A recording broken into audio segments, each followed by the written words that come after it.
Main character है। एक का नाम ईव होता है तो दूसरे का नाम केक होता है। केक खाने वाला नहीं बल्कि ये किसी पर्सन का नाम है। तो आइए साथ में ड्रामा देखते और सुनते हैं।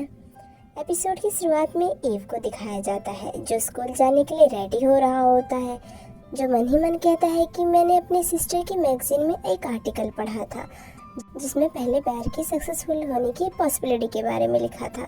आप जानना चाहते होंगे है ना, लेकिन वो तो मैं भूल ही गया।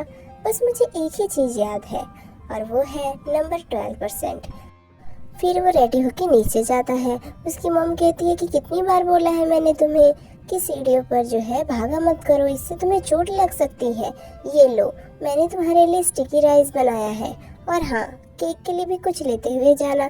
तो ये देखकर ईव जो है अपनी मॉम को थैंक यू बोलता है और वहाँ से केक के घर की तरफ निकल देता है, जहाँ वो केक की मॉम को गुड मॉर्निंग बोलते हुए अंदर जाता है। तो उसकी मॉम बोलती है, ईव तुम आ गए, लेकिन वो तो अभी तक सो रहा है, जाओ उसे तुम उठा दो, हो सके वो तुम्हारे कारण ही उठ जाए। और हाँ, ये सैंडविच लेते हुए जाना, मैंने तुम दोनों के लिए ही बनाया है। तो ये सुन ईव ऊपर जाते हुए मन ही मन कहता है कि मेरे लिए 12% बहुत छोटा सा नंबर है। हाँ, ये फ्रस्ट्रेटिंग है ना। फिर वो अंदर जाता है और चिल्लाते हुए केक को उठाने लगता है और कहता है, उठ जाओ, 6 बज गए हैं, कब तक सोते रहोगे तुम? अगर तुम नहीं उठे ना तो मैं अकेला ही स्कूल चला जाऊंगा। तो ये सुन के कहता है कि रुको, अकेले तो तुम भीड़ में दब ही जाओगे, इससे अच्छा है कि मैं ही तुम्हारे साथ चल लूं। वैसे तुमने लंच कर लिया है क्या? तो ईव कहता है, नहीं, मेरी मॉम ने स्टिकी राइस दिए हैं और आंटी ने कुछ सैंडविच दिया है, तो वही खा लेंगे। चलो अब जल्दी करो और नहा के आओ, वरना हम सच में लेट हो जाएंगे। फिर वो अंदर चढ़ाने के लिए चला जाता है।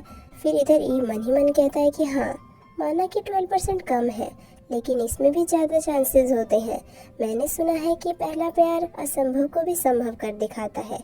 फिर सीन आगे बढ़ता है जहाँ केक रेडी होके आ चुका होता है। तो ईव कहता है कि मैंने खा लिया है, तो ये लो, तुम भी खा लो। तो केक हाथ में सैंडविच लेता है और खाते हुए कहता है कि चलो मैं रेडी हूँ।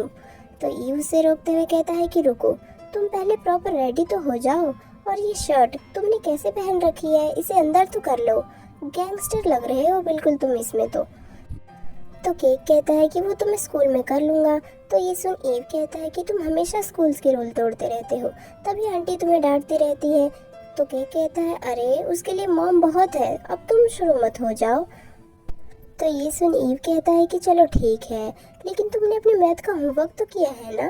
तुम्हारी शक्ल देख के तो नहीं लग रहा है। मैंने तुम्हें कितनी बार बोला है कि अपना होमवर्क कर लिया करो, मैं इस बार तुम्हें टेपने नहीं दूंगा अपना होमवर्क।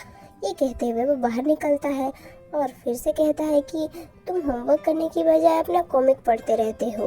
तो केक कहता है कि अब कंप्लेन करना बंद भी करो तुम। तो उन्हें देख केक की मॉम कहती है कि जल्दी करो तुम लोग, वरना लेट हो जाओगे।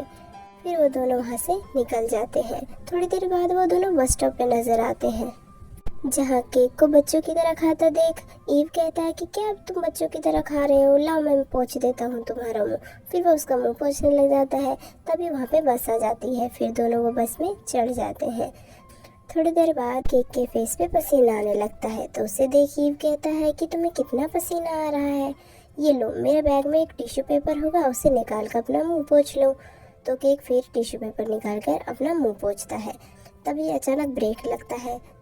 तो केक उसे पकड़ते हुए बोलता है कि ध्यान से खड़े रहो, वरना ना करते हुए कहता है कि तुम कम बोलो, वरना मेरी बजाय कहीं तुम खुद ही ना गिर जाओ। तो ये सुन केक उसे परेशान करने लगता है। फिर थोड़ी देर बाद दोनों स्कूल पहुंच जाते हैं, जहां सभी बच्चों की ड्रेस चेक हो रही थी। तो ये देख के ईव से कहता है कि तुम जाओ, मैं किसी और लाइन से आ जाऊंगा। तो ये सुन ईव उससे कहता है कि क्या तुम मिस होने से बचना चाहते हो? इससे अच्छा होता कि तुम पहले ही रूल फॉलो करते हुए प्रॉपर ड्रेस में आ जाते। तो केक कहता है कि अगर मैं सारे रूल फॉलो करने लग गया ना, तो कहीं मैं बोरियतपन से मर ही ना जाऊं। तो ईव कहता है, अच्छा, मैं तो अभी तक जिंदा हूँ, चलो तुम बकवास बंद करो, अगर तुम्हें जाना है तो जाओ, लेकिन जल्दी वापस आ जाना। ये सुन केक वहाँ से चला जाता है। इधर ईव भी स्कूल के अंदर आ जाता है। फिर सीन आगे बढ़ता है, जहाँ केक अपने एक फ्रेंड के पास आकर कहता है कि क्या तुमने अपना होमवर्क कर लिया है? तो वो कहता है कि नहीं, अभी नहीं किया है, मैं भी किसी का टेपने के लिए ही इंतज़ार कर रहा हूँ। वैसे तुम्हारा क्या? तो केक कहता है कि तुम उसकी टेंशन ना लो। फिर वो सीधा ईव के पास नजर आता है, जहाँ पे वो उसका होमवर्क टिपने के लिए मांगने लगता है। तो ईव कहता है कि नहीं, मैंने पहले ही कहा था, मैं अपने वचन से पीछे नहीं हटता हूँ। अगर तुम रात को होमवर्क कर लेते तो आज तुम्हें पिटना नहीं पड़ता। तो ये सुन के कहता है कि अच्छा बाबा, मुझे माफ़ कर दो, कल से मैं डेली करके लाऊंगा।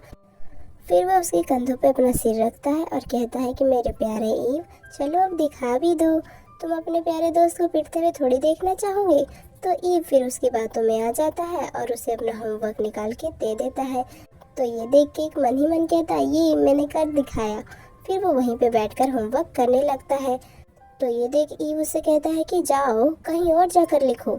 तो केक कहता है कि तुम यहाँ अकेले नहीं पड़ जाओगे क्या। तो ईव कहता है नहीं, अभी कुंग और फी भी यहाँ पे आने वाले हैं, तुम जाओ कहीं और जाके होमवर्क कर लो।